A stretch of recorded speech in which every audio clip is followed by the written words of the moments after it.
One of the special things about Frankfurt is that people here don't just talk about things, they actually do them. They're very action-oriented, and there's just a lot of people who just like, okay, let's get out and go do it and make it happen. I found more people like that here than I have found anywhere else. Philadelphia area is very insular and relates only to their families and their neighbors, and it's very hard to break in. You feel like a stranger until you've been here for 2 generations. And Frankfurt was a place where I found this was not so. They really welcomed you in. And yet there's a very strong history, but you're invited into it instead of just told about it and kept at a distance. When they were writing the Declaration of Independence, everybody traveled out from Philadelphia and met at the Jolly Post Inn on Frankford Avenue to talk about the Declaration and what they were going to do, because it was far enough away from Philadelphia that they figured they were free, safe from British spies. They do also believe, there's some evidence from family letters at the Historical Society that Thomas Jefferson may very well have written his final draft of the Declaration in Frankfurt at the Drinker residence and first read it out loud to people in the field by the creek there. Right by where Frankfurt Avenue and Kensington Avenue come together, where Romrath Park is located, right in that section there was a Swedish settlement, and there was a flour mill there. And so this was one of the earliest colonies of the Swedes. William Penn, of course, came in and took over the area, but so it's still it's one of the oldest area settlements. The Comley Rich House on Rouen Street was the first house ever to be bought by a person with a mortgage. The first ever mortgage written out. That was a new idea. It was like 1815 or something, I think, and the house is still there, and it still looks pretty much like it did back when it was built. The ability to buy houses started in Frankfurt. In Frankfurt, there are 2 of the oldest Friends meetings in the entire country, Frankfurt Friends and Unity Wong Friends. And there's also the Campbell AME Church, which is in contest with the AME, the Methodist AME Church in Boston to be the 2nd oldest in the world. But they've been a congregation for all this time. They're still active in the community, but they've always been a community center. But in their cemetery is buried one of the volunteers from the Civil War, from the famous 54th Cavalry that was glorified in the movie Glory. The Frankfurt Friends Meeting House, which is the 2nd older one, on Orthodox Street at 1500 Orthodox. They were refurbishing the building not too long ago, and they found a little hideaway, hidden compartment under the floorboards that had an old door that had been covered over, and they think that was part of the Underground Railroad. The thing with Underground Railroad is, of course, things were never documented even after the Emancipation Proclamation. There was no amnesty given, so that people who had participated in freeing slaves and helping fugitive slaves could still not come out and talk about it. But the family stories have passed down from clerk to clerk at the Friends Meeting House, and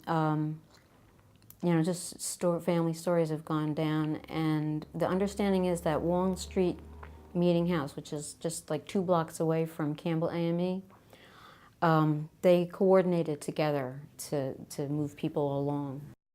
And this was also one of the few areas in the country, in the colonies and in the country, where free Black people were allowed to own property and were allowed to buy property. So that's why the African American community has such strong and old roots. Around 1836, the black community decided to start a school, and they collected subscriptions. The teachers went around and went door to door collecting money and subscriptions, getting people signed up to you know, pay money on a monthly basis to support the school. And they founded a school which ended up existing until schools became integrated in Philadelphia. The building where the school used to be is still standing at the corner of Meadow and Mulberry Street, across from the playground. There's a daycare there now. Ocean-going vehicles, boats, you used to be able to come up the Delaware and up Frankford Creek a little ways, as far as Frankford, to load and unload. So it was a really important location back in the day. Frankford was internationally famous for wrought iron work and stained glass through like the Victorian era, I guess, the earlier industrial age, and up until, I mean, I'm not sure how long that went. I guess probably until the 60s or 70s. There still is a stained glass manufacturer here who's doing some really nice work, and they're doing work all over the world. You can go around the country. If you look at old wrought iron fences, really decorative gates, you will often see that they were made in Frankfurt, and they say Frankfurt, Philadelphia. Textiles were more like in Kensington, this area.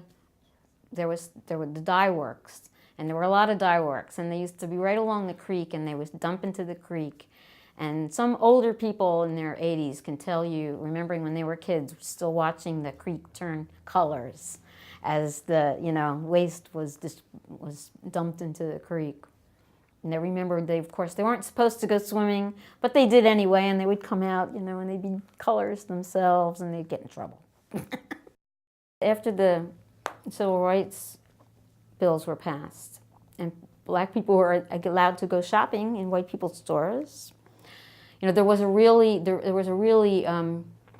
successful strip, mostly on Orthodox Street, where black businesses were and where the black community had to go shopping.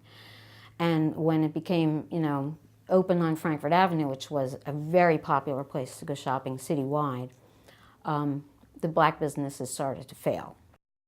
I also had the opportunity to be speaking to a property owner who owned several businesses on Frankford Avenue. And he told me that there were a number of white business owners who closed their buildings and refused to rent them to anyone, and that's why they're still empty now, when the civil rights laws were passed. It's a very sad piece of history to relay, but it's better to know the truth than to not. That is a piece of why the avenue failed, or started to fail. Frankfurt has the first freedom school in the area. Sankofa Freedom School is based on the same philosophies and principles that the freedom schools during the civil rights movement were founded on. They're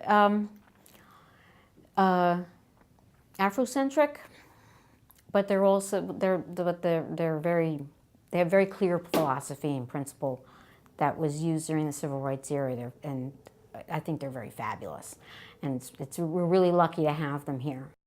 There are a couple of buildings that have been refurbished and have art studios in them now. Globe Dye Works is a really great job. It's beautiful on Tarsdale Avenue. It used to be a dye works, and it used to be for textiles, and it was operating up until I think 15 years ago.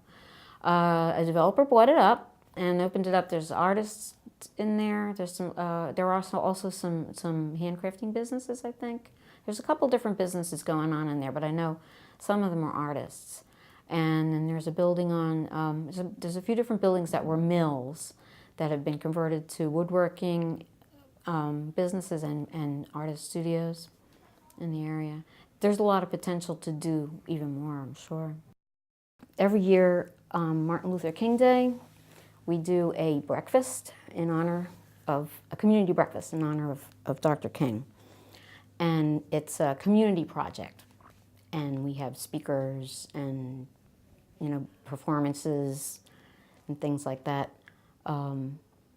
on a breakfast, but it's a process of coming together and talking about, what issues are we going to focus on this year, and that's still going on. So that's a neat event, as well as this will be next year will be our 26th year.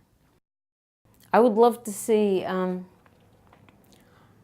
mural of people who have, come out of Frankfurt and become famous. That's always fun. Everybody always enjoys that stuff. It's like, wow, they came from Frankfurt, It's a good feeling. I'd like to see something about the little quirky Frankfurt stuff, like the Chargers, the Northeast Frankfurt Boys and Girls Club drill team, which were champions for many years. They were really great. The VFW post, the 234 post on Orthodox Street, which has been which was really important to the community for many, many years. They had their own drill team too, which were champion winners. I'd like to see something about the creek because I'm an environment kind of person, and the creek it's one of the few open urban creeks. It never got piped, which is unusual. Most creeks in the city that didn't go through parks were piped. A bunch of different creeks that went into Frankfurt, like Wissanoming, Dark Run, there were a number of them. They were all buried. There were, houses sitting on top of them. There used to be a creek going down Bridge Street. There used to be a creek going down Tarsdale. They're all underneath in pipes now, but Frankfurt Creek is still there. It's got a concrete bottom through a lot of it, going through Frankfurt especially, but it's still a creek. So, that's kind of a neat feature. Frankfurt High School, well-known, big sports. They still are winning championships all the time. The junior ROTC group that's there, they've been there for a long time. It's a really, really good program at that school. I've worked with them for years with the kids to doing volunteer projects. Sergeant Joe Fraioli is I think he's an unusually exceptional leader for kids, and that's a great program. It'd be nice to mention them somehow or another. They're such great people here. I like the history. I like the fact that there's families that, go back all the way to the 1800s and can talk about that and yet still are welcoming new people in. I like the diversity and the welcoming of that diversity.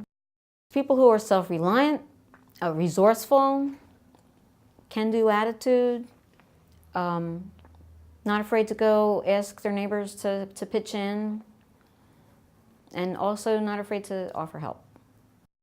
Frankfurt is welcoming. Frankfurt is friendly.